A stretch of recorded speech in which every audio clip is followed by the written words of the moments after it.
The fight started at 2:30. Lunch rush, busy street, aggressive customers.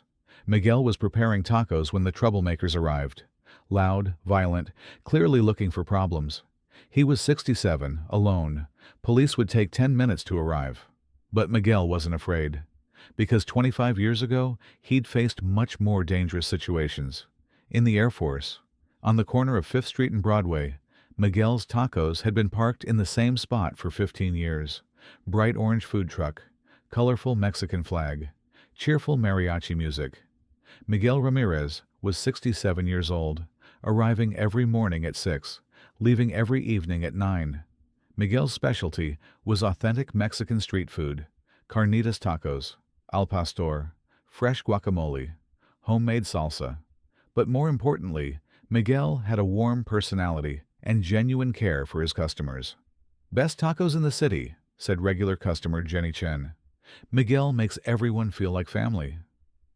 Downtown office workers loved Miguel. There were long lines during lunch breaks, but Miguel took time with each customer. He knew their names, remembered their favorites, asked about their families. "How's your daughter's college application going, Maria?" "Carlos, usual double carnitas with extra cilantro." "Mrs. Patterson, mild salsa today, right?" Miguel was a hard-working immigrant. He'd come from Mexico 20 years ago, pursuing the American dream. Food truck ownership had been successful, but it wasn't easy. Long hours, physical work, dealing with all types of people. "Miguel never complains," said fellow vendor Rosa. "Always positive, always helpful." But in Miguel's truck, behind the spice containers, was a small frame that no one ever saw. Air Force Pararescue wings, and the motto, "That others may live." Miguel was quiet about his military service. When customers occasionally asked for veteran discounts, Miguel would give a simple nod. He didn't share details. Until that Thursday afternoon. Thursday, March 15th, 2:15 p.m. Miguel was handling the usual lunch rush. Line of customers, orders, flying. Miguel working efficiently at the grill. 2 al pastor, 1 carnitas, extra hot sauce. "Coming right up, my friend." The weather was beautiful. Downtown was busy. Good day for business. Miguel was in a happy mood. Customers were satisfied. Everything running smoothly. At 2:25, the situation changed. 3 men approached the truck, early 20s, aggressive demeanor, clearly intoxicated despite the afternoon hour. The leader was Jake Morrison, a local troublemaker Miguel had banned. "Well, well," Jake said loudly, "if it isn't Grandpa Taco." Miguel maintained his professional attitude. "Gentlemen, what can I get for you today?" "Nothing from you, old man. You banned me last month, remember?" Miguel remembered. Jake had harassed female customers, used racist language, caused a disturbance. Miguel had asked him to leave and not return. "Sir, I asked you not to return. Please move along." "Public street, old man. I go where I want." Other customers were getting uncomfortable. The business lunch crowd didn't want confrontation. Some people started leaving the line. "Jake, please," Miguel said calmly. "Don't ruin a good day for everyone." "Fuck your good day, wetback." The racist slur hit Miguel hard, but the customer's reaction was worse. Gasps, shocked faces, people pulling out phones. "Sir, I must ask you to leave now." "Make me, Taco Boy."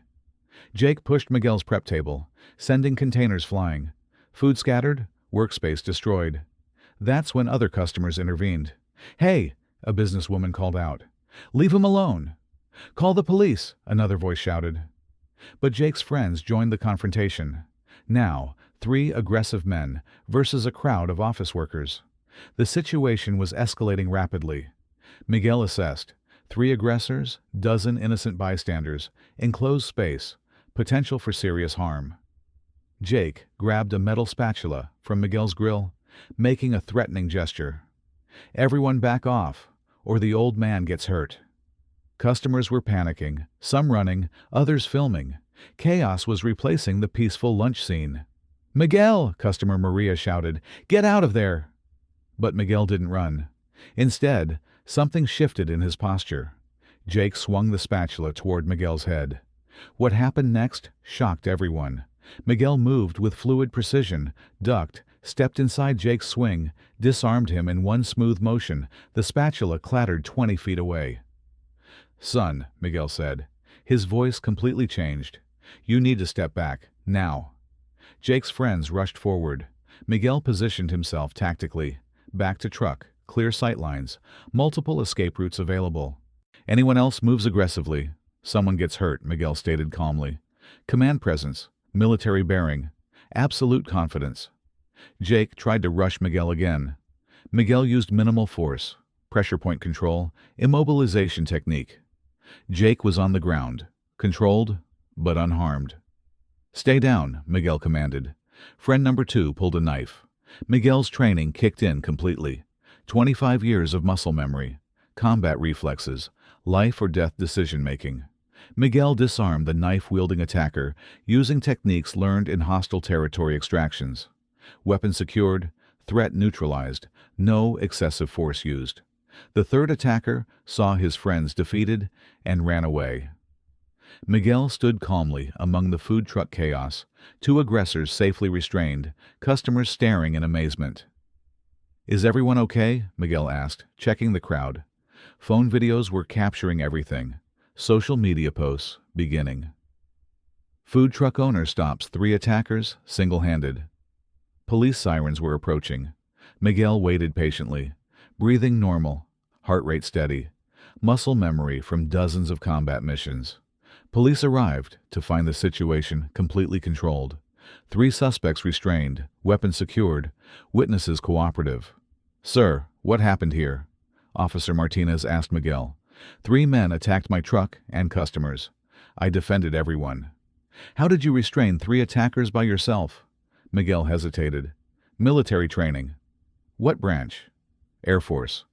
Officer Martinez looked at the tactical precision of the restraints, professional weapon handling. "Sir, what was your AFSC?"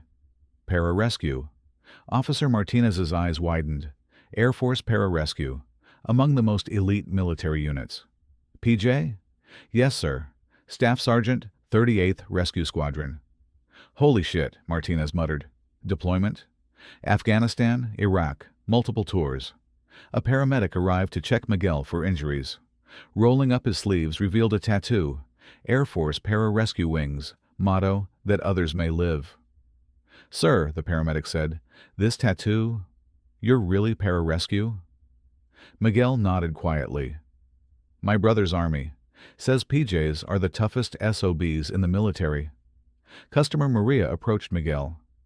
"Miguel, I had no idea you were military."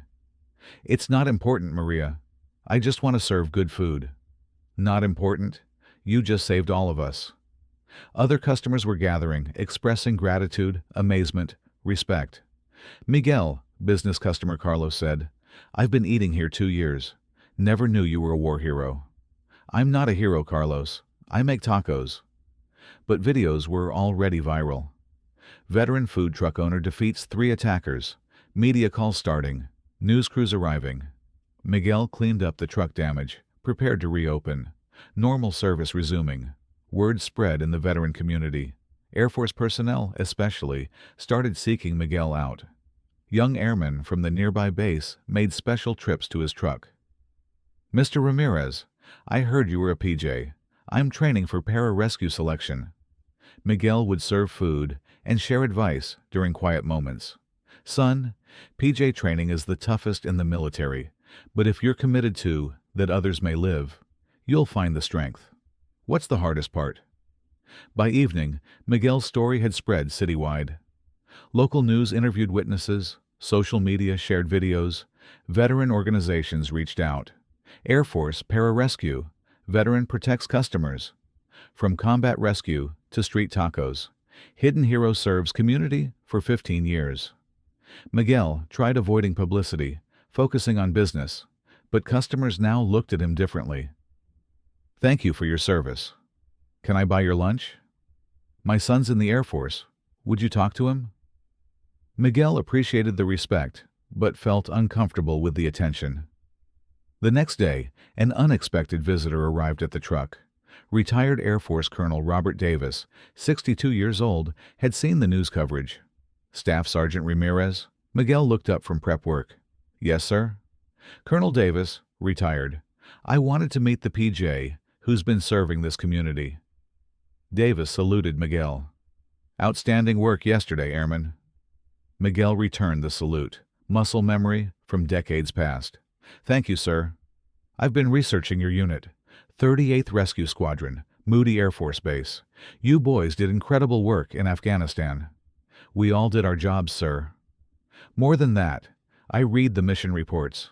Staff Sergeant Ramirez repeatedly risked his life to extract wounded personnel under heavy fire, saving dozens of American and Allied forces. Miguel looked uncomfortable. Ancient history, Colonel. Airman, there's no such thing as ancient history when it comes to saving lives. What you did in combat zones, extracting wounded under fire, that's exactly what you did yesterday. Different battlefield, same mission. Not the physical training. It's carrying the responsibility for other people's lives. Every rescue mission, someone's son, father, brother, depends on you. More young military personnel visited. Miguel's truck became an unofficial gathering point for service members seeking guidance. How do you transition from military to civilian life? An Iraq veteran asked. Miguel considered while preparing orders. Military taught us to serve others, to risk ourselves for the greater good. That mission doesn't end with discharge. It just changes form. But a food truck? How is that serving? Miguel gestured to the busy lunch crowd. Every day, I feed people who protect this city. Police officers, firefighters, EMTs, healthcare workers. They serve the community. I serve them. The chain of service continues. The young airman nodded thoughtfully. Never considered it that way. The PJ motto is, that others may live. Doesn't matter if you're extracting a wounded soldier from a combat zone or making sure a hungry paramedic gets a good meal. The purpose is the same, taking care of people. 3 months later, Miguel received a call from the Air Force Association. Mr. Ramirez, we'd like to honor you with a Community Service Award for 15 years of civilian service following a distinguished military career. I don't need awards. I serve tacos. Sir, it's not about what you need. It's about showing other veterans how to continue serving. Miguel reluctantly agreed. The award ceremony was held at the downtown community center. Packed audience, veterans, customers, local officials, fellow food vendors. Miguel wore his dress uniform for the first time in years. Air Force dress blues with pararescue wings, combat ribbons, decorations earned in multiple deployments. I wasn't planning to speak tonight, Miguel began, uncomfortable at the podium. He looked out at the audience, veterans seeking purpose, customers who'd become family, young airmen needing guidance. People ask me about the transition from combat rescue to food service. They think it's a strange career change. They're wrong. Miguel paused, gathering his thoughts.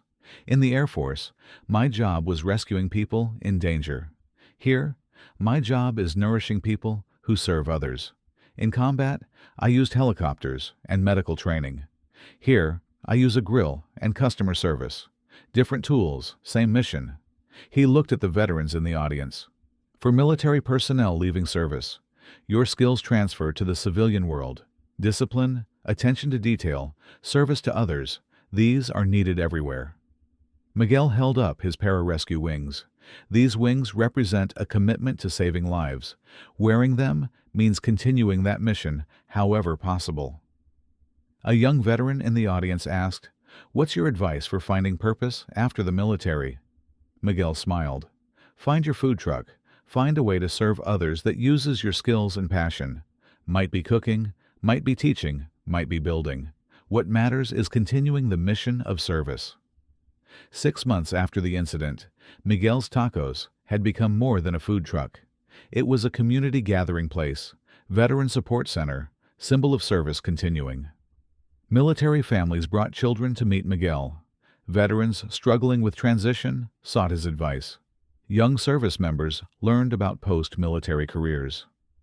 Miguel showed us that service doesn't end with discharge, explained Marine veteran Tony. It just changes uniform.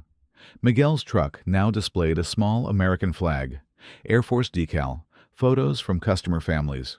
But the same authentic Mexican food, same warm service. Local news did a follow-up story, how one veteran's food truck became community institution. Miguel granted an interview reluctantly. "Mr. Ramirez, do you miss your military career?" Miguel considered while prepping for the lunch rush. "I miss my team, my fellow PJs. But the mission continues. Every day, I serve people who serve others. Police buy lunch before protecting the streets. Doctors grab dinner after saving lives. Teachers get quick meals between educating children. Do you see a connection between military service and food service? Both are about taking care of people. In the military, we risk our lives for others. In food service, we nourish others so they can do their jobs. Chain of service." What would you tell other veterans considering civilian careers? Miguel turned to the camera. "Service doesn't end when you leave the military. Find a way to continue the mission. Might not look like military service, but the heart is the same, putting others first." 1 year later, Miguel's tacos still occupied the same corner. Miguel, now 68, still arrived at 6 a.m., still served until 9 p.m. But the truck had evolved. Military Veteran Discount Program, Pararescue Reunion Catering, community support during emergencies. Last month, when a downtown building fire required emergency response, Miguel donated free meals to firefighters and paramedics working the scene. "That others may live," the fire captain told Miguel. "Your motto applies here too." Miguel smiled, serving tacos to exhausted first responders. A young Air Force recruit approached the truck. "Mr. Ramirez, I start pararescue training next month. Any advice?" Miguel handed him a taco, refused payment. "Son, remember why you're doing this. Not for glory, not for yourself. For people who need rescuing. That motivation will carry you through the hardest training." "What about after the military? How do I keep serving?" Miguel gestured to the busy street corner, diverse crowd of customers, community he'd served for 15 years. "Find your mission, airman. Find a way to keep saving lives, whatever form that takes." The radio played mariachi music. The grill sizzled with fresh meat. Customers lined up for authentic Mexican food made with love. Miguel Ramirez, Air Force pararescue veteran, community servant, still answering the call to serve. Same mission, different battlefield. That others may live.